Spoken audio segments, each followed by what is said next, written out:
अच्छा अयाज भाई, बहुत सारे लोगों का शौक होता है कि भाई इस शोबिस इंडस्ट्री में आना है, एक्टर बनना है। क्या सीन होता है, कोई बंदा कैसे बने एक्टर, और अगर जो लोग आते हैं क्या क्या एक्सपीरियंस रहे, कुछ शेयर करें ताकि नए लोग आने वाले देख सकेंगे भाई क्या रिक्वायरमेंट है।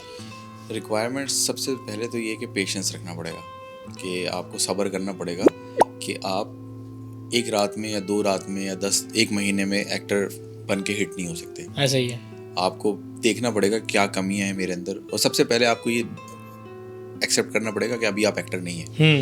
कि हर कोई आता है तो वो बन के आता है कि मैं एक्टर हूँ, क्योंकि मेरे घर पे मेरी तारीफ हुई है, ये करता है मैं एक्टर हूँ, मुझे एक्टिंग आती है और मैं सब कुछ कर लेता हूँ। और जैसे ही कैमरे के सामने वो खड़ा होता है तो वो कुछ नहीं कर पाता, और फिर ओवर कॉन्फिडेंस भी होते हैं। अच्छा ये भी होता है कि भाई आपको कैसे लगा कि आप एक्टर हैं, तो भाई मेरे दोस्तों ने बताया, मेरे घर वालों ने, मैं बड़ी एक्टिंग करता हूँ, और अपने वीडियो बना के और खुद देख के ओवर कॉन्फिडेंस किए, तो मैं ये तो कुछ भी नहीं कर रहा जो मैं देख रहा हूँ, इतना अच्छा एक्टर, ऐसा तो मैं एक्टिंग कर सकता हूँ। तो ये सब कुछ हटाना पड़ेगा। या टिकटॉक पे आजकल टिकटॉक पे सबसे मेन एक्टिंग का एक मेन सबसे इम्पोर्टेंट जो पार्ट है वो है डायलॉग डिलीवरी, आपकी वॉइस ट्रेनिंग।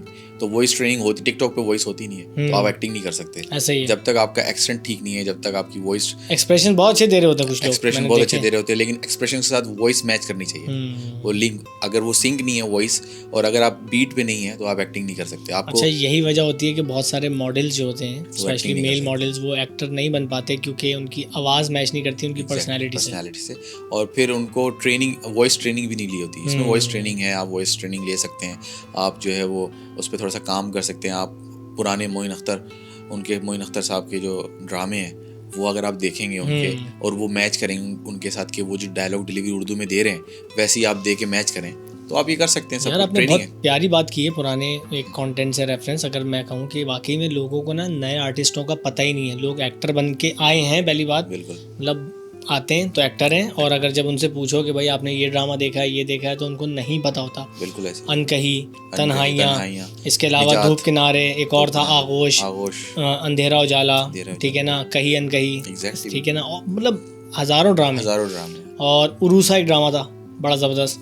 खैर एनीवे, लोगों को आर्टिस्टों के नाम नहीं पता होता। अच्छा मेरी ज़िंदगी में ना एक इत्तेफाक ऐसा रहा, क्योंकि मैं आर्ट काउंसिल बहुत जाता रहा हूँ, मेरे मामू काफ़ी वहाँ पे रहते थे सरगर्मियों में, तो मेरा ना बचपन से ही वहाँ पे बड़ा जाना हो रहा है। तो मैं जिन भी आर्टिस्टों से मिलता था ना, अब मैं बड़ा हो गया ना, तो अब मुझे इस इंडस्ट्री का थोड़ा बहुत पता है।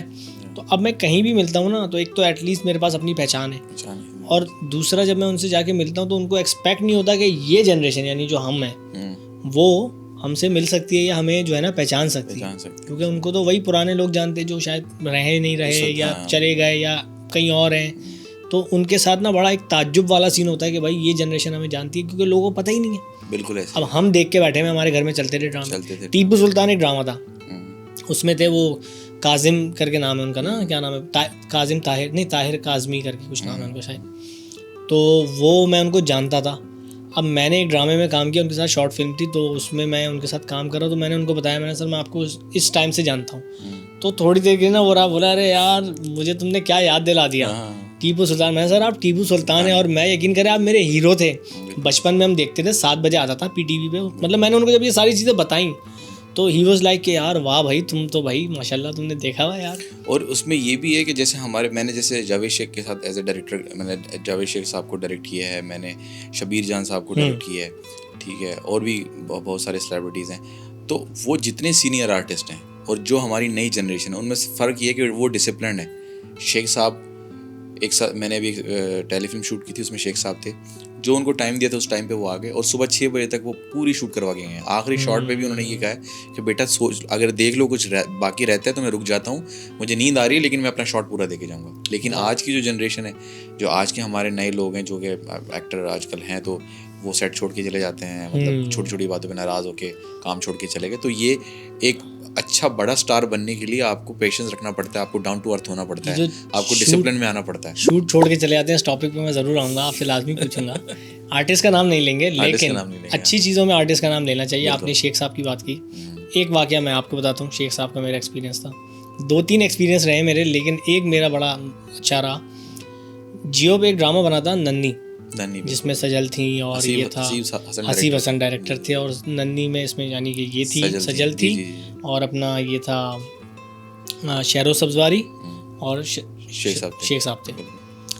यार अयाज भाई पता नहीं कौन सा एरिया था पुराना रेलवे का, जो केमाड़ी की तरफ जाके ना, जहाँ पे वो मालगाड़ियाँ जाके डंप होती हैं या वहाँ पे माल लोड होता था, उस जगह का कोई पुराना एरिया था।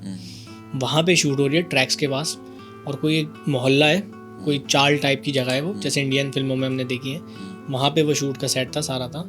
शेख साहब आए थे तकरीबन 11-12 बजे जब उनका शूट स्टार्ट हो रहा था। तो उस वक्त ना तकरीबन 1:30 बज रहा था या 12:30 हो रहे थे, और उस वक्त वो हो रहा था खाने का सीन, लंच का। तो लंच में आपको पता है कि यार जो मेन आर्टिस्ट होते हैं उनका अलग खाना आता है, बिल्कुल, और जो हम एक्स्ट्राज या सपोर्टिंग वाले इधर उधर के जो फिर रहे होते हैं और असिस्टेंट वगैरह, इनका एक अलग आ रहा होता है। यार उस बंदे ने ना हमारे साथ पता है कहाँ पे खाना खाया है, जहाँ पे वो बिछा के ना, दरी बिछा के सारे वो दस्तरखान बिछा के ज़मीन पे बैठ के उस बंदे ने तंदूर की रोटी, चनों का सालन था चिकन के साथ, और एक मेरे ख्याल से शायद कोई सब्ज़ी थी और चावल थे, ठीक है ना, और मतलब जो इस तरह का खाना आता है घर से बन के, वो उस बंदे ने खाया। और वही हमारे कुछ और आर्टिस्टों के लिए इधर उधर से आ रहा होता है ब्रांडेड खाना, जिसको हम आ रहा होता है, थोड़ा लेट भी हो जाता है तो वो शूट कर देते हैं। ऐसी थोड़ी ना बड़ा आर्टिस्ट बन जाता है, बिल्कुल ऐसे, ठीक है ना। इतना बड़ा काम उन्होंने इंडिया में जाके भी किया है, पाकिस्तान का नाम रोशन किया है, और किसी भी फिल्म में देख लो यार, शेख साहब जान है। बिल्कुल ऐसे, मतलब ड्रामे में काम करते हैं, ड्रामे के हो जाते हैं, फिल्म में काम शेख करते हैं। साहब हो गए, सबा कमर हो गई, जितनी हमारी बड़ी स्टार्स है ना, उन लोगों का कोई प्रॉब्लम नहीं है, एटीट्यूड प्रॉब्लम 70-80%। लेकिन जो हमारी नई आने वाली भी जो जनरेशन है, जो स्टार अभी बन रही हैं या बन गई हैं कुछ, उनके बहुत प्रॉब्लम्स हैं, मतलब बहुत कुछ मैंने बर्दाश्त किया।